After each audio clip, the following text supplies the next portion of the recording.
Assalamualaikum warahmatullahi wabarakatuh. Apa kabar pemirsa semuanya?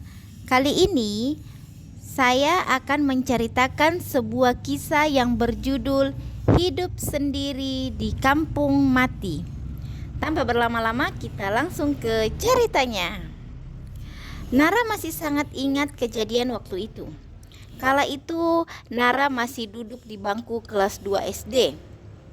Nara tinggal di sebuah desa yang jauh dari kota. Waktu itu Nara terjatuh dari pohon mangga sehingga dilarikan ke rumah sakit. Dari hasil pemeriksaan dokter, kepala Nara mengalami perdarahan sehingga harus dirawat intensif.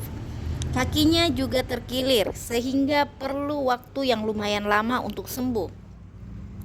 Ayah Nara sudah lama meninggal dunia saat Nara masih berusia 6 bulan. Sementara ibunya memilih menjadi TKW di Malaysia 3 tahun yang lalu dan belum pernah kembali ke tanah air. Nara hanya tinggal bersama kedua saudaranya. Kakak pertamanya yaitu Kak Radit dan kakak keduanya yaitu Kak Wati. Kak Radit masih berusia 15 tahun sedangkan Kak Wati masih berusia 12 tahun. Nara waktu itu masih berusia 9 tahun. Setelah dirawat selama 20 hari di rumah sakit, akhirnya Nara keluar dari rumah sakit. Kak Radit lah yang selama ini setia mendampingi Nara selama di rumah sakit. Kak Radit memang dewasa sebelum waktunya. Kak Radit pun terpaksa berhenti sekolah semenjak mamahnya menjadi TKW. Setiap 3 bulan sekali, mamanya rutin mengirimkan mereka uang. Setelah menempuh perjalanan selama hampir 3 jam, Nara dan Kak Radit akhirnya sampai di rumah. Hal aneh mulai terlihat ketika mereka mulai memasuki kampung. Rumah-rumah pada kosong dan suasana begitu sepi. Tapi waktu itu Nara berpikir itu karena orang-orang lagi pada pergi ke ladang. Nara sangat rindu dengan sepupu-sepupunya dan juga kawan mainnya. Kak Radit lebih banyak diam ketika Nara bertanya, mengapa suasana kampung begitu sepi tidak seperti biasanya? Setelah beristirahat sebentar, Nara langsung berjalan menuju rumah neneknya. Karena selama ini keempat sepupunya yang masih kurang lebih sebaya dengan Nara tinggal bersama nenek dan tantenya. Nara lalu mengetuk pintu, tapi tak ada jawaban. Nara lalu mendatangi rumah tantenya yang lain. Rupanya tantenya sedang membereskan rumah. "Rita mana tante?" tanya Nara pada tantenya. Rita itu adalah kakak sepupu Nara yang sudah duduk di bangku kelas 5 SD. Nara, kamu sudah keluar dari rumah sakit ya?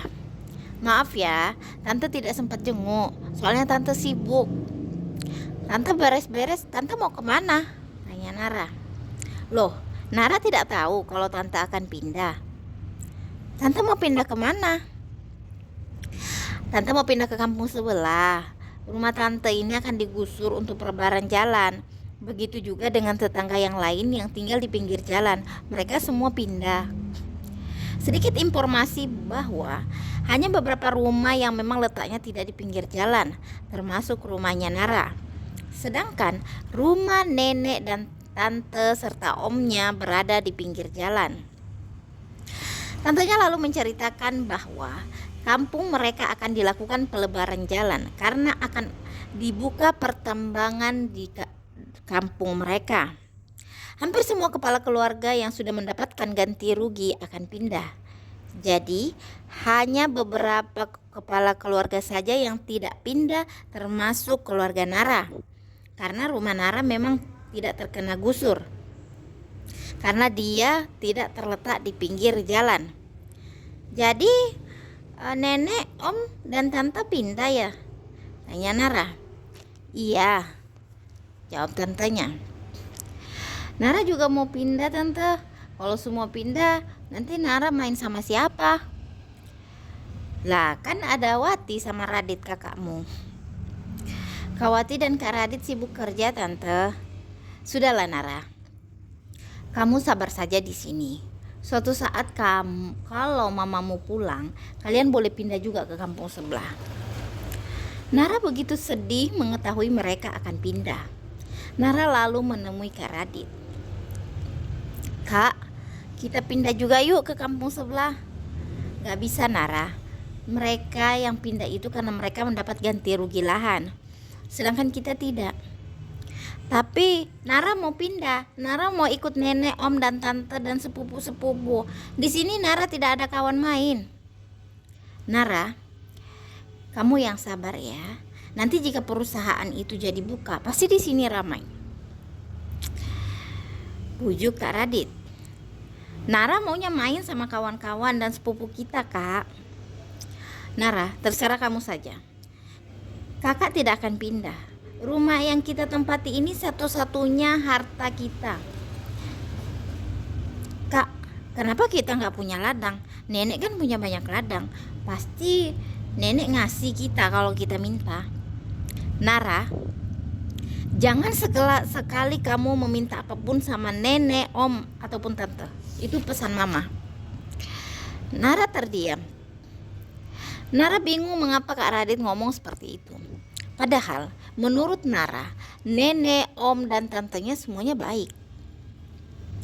Saat masuk kembali ke sekolah, Nara terkejut karena di ruang kelas tinggal 3 orang temannya. Kawannya yang lain yang ada sekitar 15 lagi ternyata sudah pindah.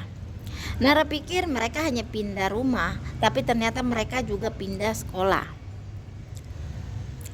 Sehari-hari Nara hanya melamun setiap pulang sekolah. Biasanya dulu sepulang sekolah dia hanya berganti pakaian lalu pergi ke rumah neneknya untuk bermain bersama sepupunya. Tapi sekarang dia tidak lagi memiliki kawan. Wati kakaknya sibuk bekerja sepulang sekolah. Sedangkan Kak Radit sudah berhenti sekolah dan sehari-hari mengembala kambing. Nara benar-benar kehilangan semangat hidupnya. Dia tak pernah terfikir sebelumnya sepupunya akan pindah. Dan kini dia tinggal seorang diri. Nara mulai ngelantur sendiri, ngomong sendiri, seolah-olah kawan-kawannya masih bersamanya. 3 bulan kemudian, mamahnya akhirnya pulang ke tanah air. Nara begitu sangat bahagia menyambut kedatangan mamahnya. Nara langsung mengutarakan keinginannya pada mamahnya untuk ikut pindah ke kampung sebelah. Mamanya waktu itu hanya tersenyum kecut. Sehari setelah kedatangan mamahnya, Nara dan mamanya berkunjung ke kampung baru neneknya. Setelah berjumpa, reaksi nenek begitu datar. Nara pun langsung bilang ke neneknya jika dia akan ikut pindah. Mah, kita ikut pindah kemari kan? Tapi mamanya hanya terdiam. Tak sampai 1 jam di rumah nenek, mama meminta izin untuk pulang. Tapi sebelum pulang, Nara melihat neneknya memanggil mamanya masuk ke kamar. Entah apa yang dibicarakan. Jadi mamanya Nara ini adalah anak terakhir nenek. Jadi mamanya adalah anak bungsu. Selama perjalanan mama Nara lebih banyak diam. Sudah seminggu lamanya mama di rumah. Malam itu mamahnya mengumpulkan anak-anaknya termasuk Nara. Mama Nara bilang bahwa 3 hari lagi mamanya akan kembali ke Malaysia. Nara menangis mengetahui mamahnya akan pergi lagi. Harapannya untuk pindah ke kampung sebelah itu pupus. Tak hanya sampai di situ. Rupanya mamahnya ingin mengajak serta Kak Wati ikut bersamanya. Nara semakin menangis sejadi-jadinya. Tak jelas apa alasan mama mengajak serta Kak Wati ke Malaysia. Kak Radit hanya terdiam. Entah apa yang ada di dalam pikirannya. Nara tak henti-hentinya menangis. Nara juga ingin ikut dengan mamahnya. Tapi mamahnya menolak dengan alasan Nara masih kecil. Nara begitu sangat sakit hati dengan keputusan mamahnya. Nara menjadi mogok makan. Mamahnya membujuknya agar dia makan. Mamahnya berjanji jika Nara sudah tamat SD, dia akan diajak ikut serta. Malam itu Nara tak henti-hentinya memeluk mamahnya. Seakan-akan tak rela mamanya pergi lagi. Mamanya berjanji bahwa tahun depan dia akan pulang untuk menjenguk Nara dan Kak Radit. Nara tak kuasa menahan tangis meratapi kepergian mamahnya dan Kak Wati. Kak Radit hanya terdiam. Tak ada sepatah kata pun yang keluar dari mulutnya. Sepeninggal mamahnya, Nara lebih banyak melamun. 1 minggu dia tidak masuk sekolah. Kak Radit tetap sibuk dengan rutinitasnya mengembala kambing. Nara begitu sangat kesepian. Kata-kata Kak Radit yang pernah bilang bahwa perusahaan akan segera buka pun sepertinya tidak ada tanda-tanda akan beroperasi. Jalanan yang katanya akan diperlebar pun belum juga terlaksana. Nara sebenarnya sudah sangat malas pergi sekolah karena hanya beberapa siswa di sekolah. Tapi Kak Radit bilang bahwa jika dia tidak sekolah, maka harapan untuk ikut dengan mamanya suatu saat nanti tidak akan terwujud. Hari demi hari Nara lalui dengan penuh kesepian. Hingga suatu hari, saat Nara sedang menyapu halaman, tiba-tiba ada seorang anak perempuan yang sebaya dengannya memanggilnya. Nara kaget. Kenapa tiba-tiba ada anak di belakangnya? Nara segera mendatanginya. Cari siapa? Tanya Nara. Gak cari siapa-siapa. Aku lagi cari kawan. Aku ini kesepian di rumahku sendiri. Jawabnya. Rumahmu di mana? Tanya Nara lagi. Di seberang sungai sana. Memang agak jauh dari sini. Oh, sama siapa kamu kemari? Tanya Nara. Sendiri. Aku tinggal sendirian di rumahku. Semua keluargaku meninggalkanku. Nara terdiam. Di dalam hatinya dia merasa sangat bahagia. Akhirnya dia mempunyai kawan lagi. Mereka cepat sekali akrab. Nara lalu mengajak kawannya itu masuk ke dalam rumah, belajar dan bermain bersama. Hingga masuk waktu maghrib, kawannya yang kita panggil saja namanya Lenggi, itu minta pamit. Hati Nara tiba-tiba perih. Dia takut Lenggi tidak datang lagi. Tapi Lenggi berjanji bahwa dia akan kembali keesokan harinya. Malam harinya Nara menceritakan tentang Lenggi pada Kak Radit.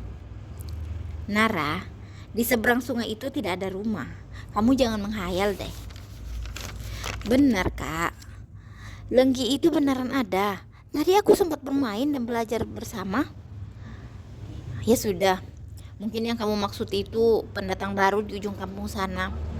Memang dia mempunyai anak perempuan. Kak Radit lalu meninggalkan Nara sendirian di ruang tamu.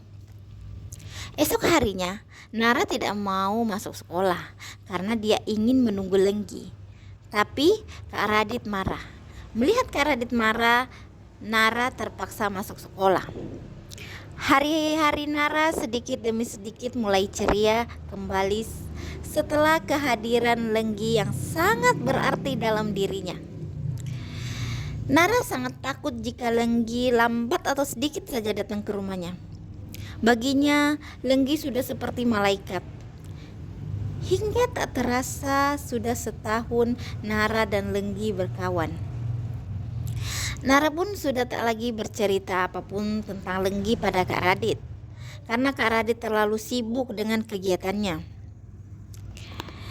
Nara tiba-tiba teringat dengan janji mamanya bahwa dia akan pulang ke Indonesia untuk menjenguk mereka setelah 1 tahun di Malaysia. Nara bertanya pada Kak Radit apakah mamanya ada menelpon atau kirim surat. Waktu itu satu-satunya orang yang punya HP di kampung itu hanya Pak RT. Tapi Pak RT juga pun sudah pindah. Dulu mamanya biasanya mengirim SMS lewat HP Pak RT. Nggak ada, Dek, jawab Kak Radit.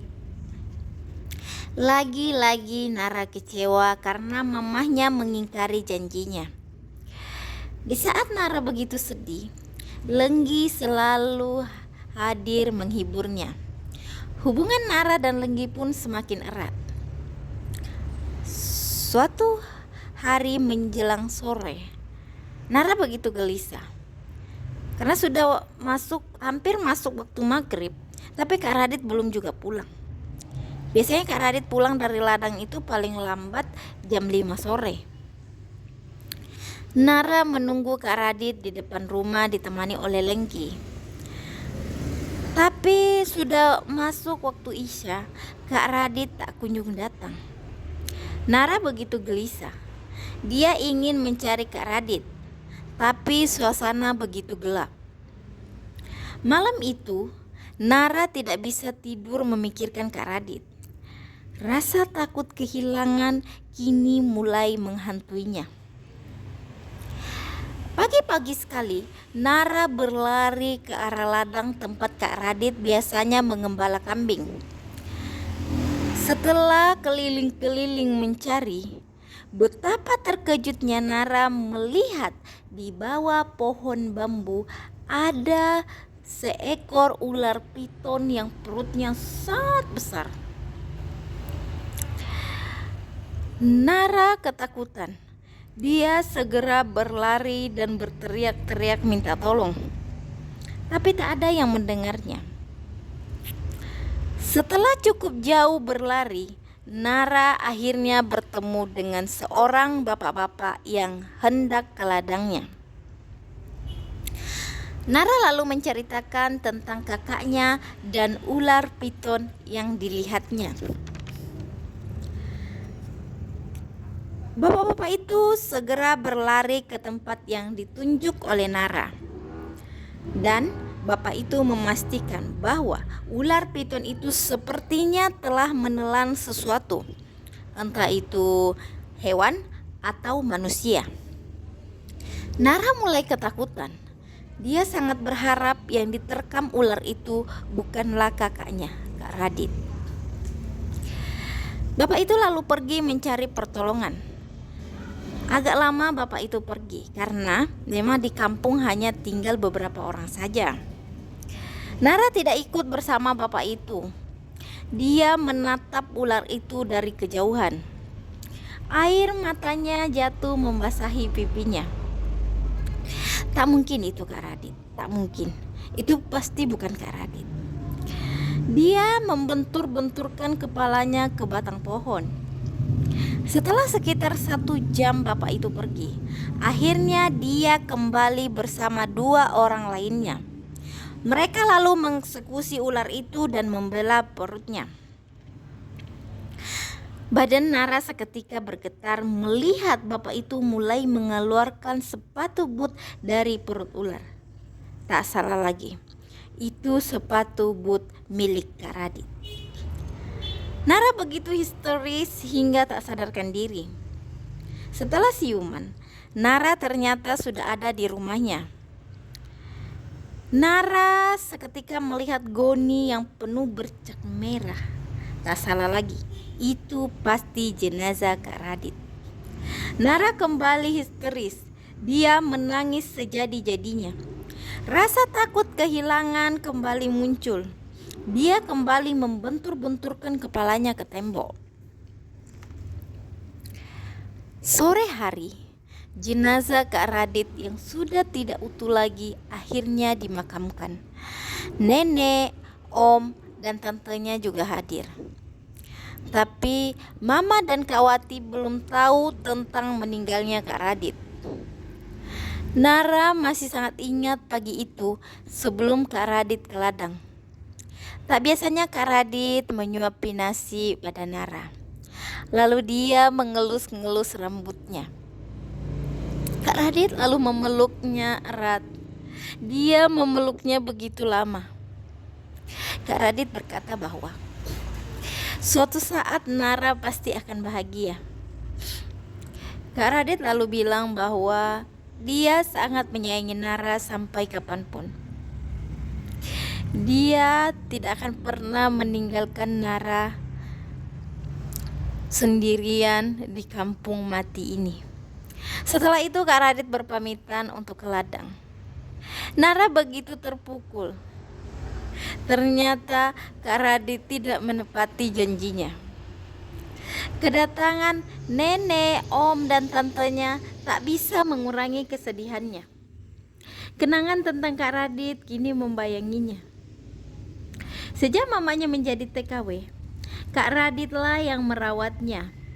Bahkan Kak Radit rela berhenti sekolah. Kak Radit juga selalu menjadi wali muridnya ketika ada kegiatan sekolah. Kak Raditlah yang selama ini memasak dan mencari nafkah. Kak Radit juga kadang-kadang menemaninya bermain. Kini semua itu tinggal kenangan. Saat pemakaman Kak Radit telah selesai, Nara tak mau pulang. Dia ingin tidur di samping makam kakaknya. Nara merasa sudah tidak ada lagi tumpuan hidupnya. Setelah dibujuk oleh neneknya, Nara pun akhirnya pulang ke rumah. Malam itu nenek, om, dan tantenya menginap. Malam itu tidak ada tahlilan, karena memang kampung ini sudah seperti kampung mati setelah ditinggal penduduknya. Setelah nenek dan tantenya berdiskusi, nenek meminta agar Nara ikut bersamanya. Tapi Nara menolak. Karena merasa putus asa, akhirnya nenek dan tantenya membiarkan Nara tinggal di kampung mati itu sendirian. Saat rasa sedih Nara datang, Lenggi selalu hadir menghiburnya. Hari demi hari berlalu begitu saja. Nara tetap sekolah demi membahagiakan almarhum kakaknya. Lenggi juga selalu ada bersamanya. Neneknya hanya sesekali datang menjenguknya. Hingga tak terasa Nara tamat SD. Mama dan Kak Wati tak kunjung pulang. Kampung yang dulunya katanya mau dibangun perusahaan, sampai Nara tamat SD pun belum ada kejelasan. Tak banyak yang tahu seperti apa kehidupan Nara setelah ditinggal Kak Radit. Neneknya menganggap Nara baik-baik saja. Tapi yang mereka tidak tahu bahwa Nara seringkali kesepian, kelaparan, dan sakit hati yang tak kunjung terobati. Beruntunglah ada Lenggi yang selalu menemani Nara. Suatu hari, Lenggi mengajak Nara pergi ke rumahnya. Dan itu untuk pertama kalinya Lenggi mengajak Nara ke rumahnya. Nara bingung, mengapa jalan menuju rumah Lenggi mesti harus melewati hutan. Dan saat sudah jauh masuk ke dalam hutan, Lenggi tiba-tiba menghilang. Nara yang mulai ketakutan terus memanggil-manggil Lenggi, tapi Lenggi tak kunjung datang. Nara semakin jauh masuk ke dalam hutan mencari Lenggi, hingga dia tersesat. Untunglah beberapa hari kemudian ada 2 orang pemburu menemukannya. Dia menemukannya di dalam hutan dengan kondisi yang sangat memprihatinkan. Badannya kotor, bau, kurus, dan sepertinya dia makan daunan untuk bertahan hidup. Pandangannya kosong. Dengan rasa kasihan, kedua pemburu itu menggotongnya keluar dari hutan dan langsung membawanya ke puskesmas. Dari hasil pemeriksaan, Lenggi mengalami kurang gizi dan dia juga mengalami depresi. Sepertinya dia mengalami depresi semenjak ditinggal oleh semua orang, termasuk Kak Radit. Nenek dan tantenya bilang bahwa Nara itu suka berbicara sendiri. Tetapi ketika ditanya, Nara bilang bahwa dia sedang berbicara dengan Lenggi. Sejak Lenggi meninggalkan Nara sendirian di hutan, Lenggi tidak pernah muncul lagi. Nenek Nara menawarkan Nara kepada perawat-perawat yang ada di puskesmas. Siapa tahu ada yang mau merawatnya. Entah kenapa neneknya tidak mau merawatnya. Alasan neneknya karena ayah Nara dulu sering seperti itu, sering bicara sendiri dan lama-lama dia menjadi ODGJ sampai akhirnya dia meninggal dunia. Salah seorang perawat mengusulkan agar Nara sebaiknya dibawa ke psikiater. Tapi nenek dan tantenya menolak dengan alasan kurang dana. Akhirnya Nara dibawa ke panti asuhan di kota. Selama di panti asuhan, Nara lebih banyak diam. Kadang-kadang dia histeris tanpa sebab. Dan dia kadang histeris memanggil Mama, Kak Wati, Kak Radit. Pemilik panti kadang memukulnya karena Nara sering menjerit tengah malam. Dan itu membuat orang-orang terbangun. Hari demi hari Nara lalui di panti itu. Lambat laun Nara sudah mulai berinteraksi dengan kawan-kawannya. Nara pun mulai belajar meski bukan di bangku sekolah. Suatu hari ada pasangan suami istri yang ingin mengadopsi anak. Setelah dia mengamati anak-anak satu persatu, mereka akhirnya memilih Nara. Padahal Nara waktu itu sudah remaja. Nara pun ikut dengan mereka. Selama tinggal dengan orang tua asuhnya, Nara diperlakukan dengan baik. Bahkan Nara diikutkan ujian paket C agar bisa lanjut ke tingkat SMA. 7 tahun kemudian, Nara sudah lulus kuliah dan mulai bekerja di sebuah perusahaan swasta. Meskipun Nara sudah mulai melupakan masa lalunya, tapi dia tetap berusaha mencari mamanya dan Kak Wati, kakaknya. Suatu hari, Nara bertemu dengan seorang laki-laki, yang kemudian laki-laki itulah yang menjadi suaminya. Awalnya suaminya Nara sangat baik, tapi entah lama-kelamaan sifatnya mulai berubah. Setiap kali dia marah, ucapan yang selalu keluar dari mulut Nara yaitu cerai, cerai, cerai. Kata perceraian itu membuat Nara ketakutan. Dia sangat takut yang namanya kehilangan atau perpisahan. Ancaman perceraian yang sering dilontarkan suaminya rupanya membuat perubahan besar pada hidup Nara. Dia sering histeris. Ingatan masa lalunya yang ditinggalkan oleh semua orang kembali menghantuinya. Entah kenapa Lenggi, kawan lamanya yang di kampung itu, kembali hadir di hidupnya. Tapi sosok Lenggi yang hadir ini sudah bukan sosok Lenggi yang dulu, yang baik dan selalu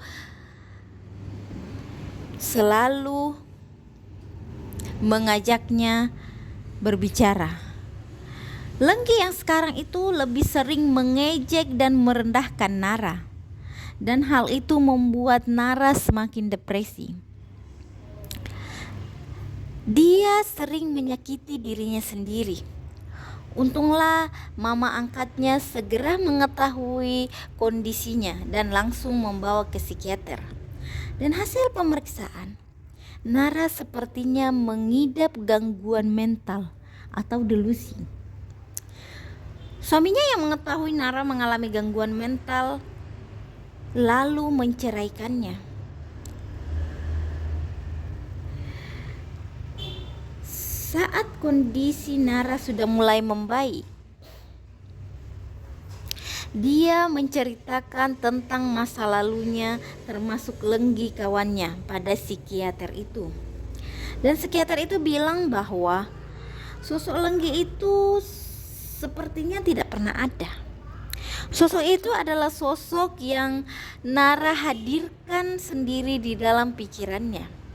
Sosok itu hadir sebagai wujud dari rasa kesepian yang Nara alami waktu kecil. Nara tidak percaya karena dia merasa bahwa sosok Lenggi itu betul-betul nyata. Dia bukan hayalan. Tapi psikiater itu meyakinkan bahwa suatu saat Nara pasti bisa membedakan mana yang nyata, mana yang halusinasi. Kini Nara sudah mulai bangkit lagi berkat dukungan orang tua angkatnya. Nara pun semakin mendekatkan diri pada Sang Pencipta. Dia sudah mulai menghadiri kajian. Sesekali Nara masih mendatangi psikiater. Nara mulai menata hidupnya berkat dukungan dari orang tua angkatnya. Dan untuk mamahnya dan Kak Wati, sampai sekarang Nara belum tahu keberadaannya. Nara berjanji akan terus mencari mamahnya dan Kak Wati selama dia masih hidup. Oke, itulah kisah dari hidup sendiri di kampung mati. Jadi banyak hikmah yang bisa kita ambil dari kisah ini. Bahwasanya luka batin waktu kecil itu bisa sangat mempengaruhi kehidupan kita saat kita dewasa nanti. Jadi sebisa mungkin kita menjaga agar anak kita jangan sampai mengalami inner child atau luka batin masa kecil, karena akan kemungkinan untuk dia mengalami luka batin ketika dia besar lagi nanti itu semakin besar lagi. Nah, sebenarnya untuk kisah Kak Nara ini memang masih ada kelanjutannya. Nanti kita akan bahas di part selanjutnya. Jadi di situ dijelaskan bagaimana Nara bisa berbangkit dari keterpurukannya, bagaimana Nara melakukan balas dendam yang sangat cantik, pembalasan yang sangat baik kepada mantan suaminya yang dulu selalu mengancamnya, merendahkannya, dan juga tentang perjuangan Nara dalam mencari ibu dan kakaknya. Penasaran akankah Nara bisa menemukan mama dan kakaknya, dan bagaimana kehidupan Nara selanjutnya? Apakah dia semakin bahagia atau apakah dia terpuruk kembali? Nah, yang penasaran silahkan komen di bawah biar kita cepat publish untuk part selanjutnya, sekaligus part terakhir ya untuk part itu. Oke, sekian dan terima kasih. Sebelum kita tutup, jangan lupa like, comment, and subscribe. Terima kasih. Assalamualaikum warahmatullahi wabarakatuh.